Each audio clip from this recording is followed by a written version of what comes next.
കിളിമാനൂരിലെ ജോസിന്റെ കൊലപാതകത്തിനു പിന്നാലെ സാമ്പത്തിക ഇടപാടുകളുണ്ട് എന്ന് ഒരു നിഗമനമുണ്ട്.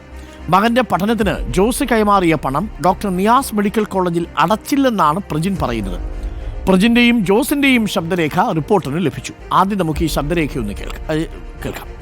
അവർ തരേണ്ടതെന്ന് പറഞ്ഞാൽ അവിടെ ഇവൻ മെയിൽ അയച്ചപ്പോഴും അവൻ ഫീസ് അടച്ചിട്ടില്ലെന്ന് പറയുന്നല്ലോ ഡോക്ടർ മാർച്ചിൽ ഡോക്ടർ കഴിഞ്ഞ മാർച്ചിലേ തരാമെന്ന് പറഞ്ഞില്ലേ. ഡോക്ടർ വിളിച്ചിട്ട് പോലും എടുക്കുന്നില്ല. ഡോക്ടർ എന്തൊന്ന് ഇവന്റെ ഭാര്യ ഇങ്ങനെ എടുത്ത് തകർക്കുന്നത്. ഡോക്ടർ HSK എന്ന് പറഞ്ഞ് 95,000 രൂപ ഞാൻ അവിടെ പ്രത്യേകിച്ച് തന്നിട്ടുണ്ട്. ഡോക്ടർ എനിക്ക് എന്തിനാണ് അങ്ങനെ അഡ്വാൻസ് ആയിട്ട് ആ 95,000 രൂപ വാങ്ങിച്ചതിനാണ് ഡോക്ടറെ? പിന്നെ ആരാണ് വാങ്ങിച്ച ആരാണ്? പിന്നെ ആരാണ് വാങ്ങിച്ചത്? ഞാൻ 1,00,000 രൂപ അല്ലാതെ ഡിപ്പോസിറ്റ് ചെയ്ത പൈസ ഉണ്ട്, ഈ ഫീസ് ഉണ്ട്. അതുകൊണ്ട് 4 വർഷം കൊണ്ട് ആ ചെറുക്കൻ ഇവിടെ കാത്തു കിടക്കുകയാണ് ഒരു SSLC സർട്ടിഫിക്കറ്റ് വെച്ചുകൊണ്ട്. എന്നാൽ ഈ സാമ്പത്തിക ഇടപാടുകളിലേക്ക് അന്വേഷണം നീണ്ടിട്ടില്ല എന്നാണ് നമ്മൾ മനസ്സിലാക്കുന്നത്. അരുൺ സോളമൻ ചേരുന്നു കൂടുതൽ വിവരങ്ങളുമായി. അരുൺ സോളമൻ, ആ പശ്ചാത്തലം ഒന്ന് പ്രേക്ഷകർക്ക് വ്യക്തമാക്കൂ. ഏതു സാഹചര്യത്തിലാണ് ഈ സാമ്പത്തിക ഇടപാടുകൾ നടന്നത്? ഈ സാമ്പത്തിക ഇടപാടുകളിലേക്ക് അന്വേഷണം പോകാഞ്ഞത് എന്തുകൊണ്ടായിരിക്കും?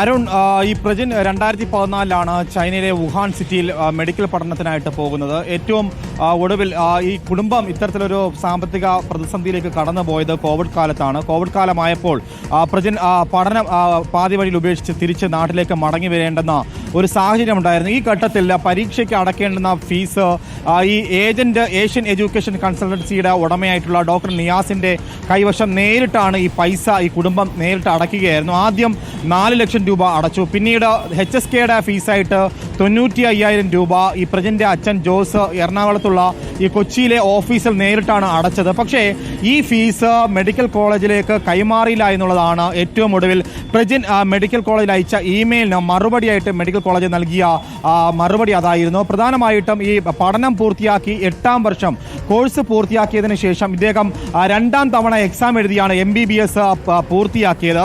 ഗ്രാജുവേഷൻ പൂർത്തിയാക്കിയതിനു ശേഷം എന്തുകൊണ്ട് തനിക്ക് സർട്ടിഫിക്കറ്റ് ലഭിച്ചില്ല എന്നുള്ള ഒരു ആശങ്ക പ്രജിനുണ്ടായിരുന്നു. അങ്ങനെയാണ് മെഡിക്കൽ കോളേജിലേക്ക് ഒരു മെയിൽ അയച്ചത്. പക്ഷേ മെയിലിന് മറുപടി കിട്ടിയത് മെഡിക്കൽ കോളേജിൽ പരീക്ഷ ഫീസ് അടച്ചിട്ടില്ല, അതുകൊണ്ട് തന്നെ ഫീസ് അടയ്ക്കാത്ത ഒരു സാഹചര്യത്തിൽ മാർക്ക് ലിസ്റ്റോ പ്രൊഫഷണൽ സർട്ടിഫിക്കറ്റോ നൽകാൻ കഴിയില്ല എന്നുള്ളതാണ് മെഡിക്കൽ കോളേജിലെ അധികൃതർ പ്രജിന് നൽകിയ നിർദ്ദേശം. ഇതിന്റെ അടിസ്ഥാനത്തിൽ പ്രജിൻ കൊച്ചിയിൽ പോയി 2 ദിവസം അവിടെ സത്യാഗ്രഹം കിടക്കേണ്ടുന്ന ഒരു അവസ്ഥയുണ്ടായിരുന്നു. ഒടുവിൽ DGPക്കും DCPക്ക് അടക്കമുള്ളവർക്കൊക്കെ പ്രജിൻ പരാതി നൽകിയെങ്കിലും അതിനൊന്നും തന്നെ മറുപടി ലഭിക്കാത്ത സാഹചര്യം ഉണ്ടായി എന്നുള്ളതാണ് നമുക്ക് അറിയാൻ കഴിഞ്ഞത്. ഏറ്റവും ഒടുവിൽ 3 വർഷം ഈ ഏജൻസി 3 വർഷം ഇത് കാരണം 3 വർഷം തനിക്ക് നഷ്ടപ്പെട്ടു. ഈ ഏജൻസി കാരണമാണ് തനിക്ക് തൻ്റെ കരിയറിലെ 3 വർഷം നഷ്ടപ്പെട്ട ഒരു സങ്കടവും നിരാശയും ഒക്കെ പ്രജിനുണ്ടായിരുന്നു. പക്ഷേ ഇതിൽ പ്രധാനമായും കൊലപാതകത്തിലേക്ക് നയിച്ചത് ഈ ഡോക്ടർ നിയാസ് പൈസ അടയ്ക്കാത്തതും ഈ ആകെ ഉണ്ടായിരുന്നത് +2 പഠിച്ച ഈ സർട്ടിഫിക്കറ്റ് മാത്രമാണ്. അങ്ങനെ 4 വർഷം വീട്ടിൽ കാത്തു കിടക്കുകയായിരുന്നു തൻ്റെ മകൻ എന്നുള്ളതാണ് ഈ പ്രജിന്റെ അച്ഛൻ ജോസ് ഡോക്ടർ നിയാസിനോട് ഫോൺ വിളിച്ചപ്പോൾ പറഞ്ഞത്. പലപ്പോഴും ഈ കുടുംബം ഡോക്ടർ നിയാസിനെ വിളിക്കുമ്പോഴൊന്നും തന്നെ അതിന് മറുപടി തരാനോ ഈ കോൾ അറ്റൻഡ് ചെയ്യാനോ ഡോക്ടർ നിയാസ് തയ്യാറായിരുന്നില്ല. ഏറ്റവും ഒടുവിൽ ഡോക്ടർ നിയാസ് ഫോൺ അറ്റൻഡ് ചെയ്തപ്പോഴുള്ള ഈ ശബ്ദരേഖയാണ് നമുക്ക് ലഭിച്ചത്. പ്രജിനും ഏറ്റവും അടുത്തൊരു കസിനോട് പങ്കുവച്ച ശബ്ദരേഖയുണ്ടായിരുന്നു.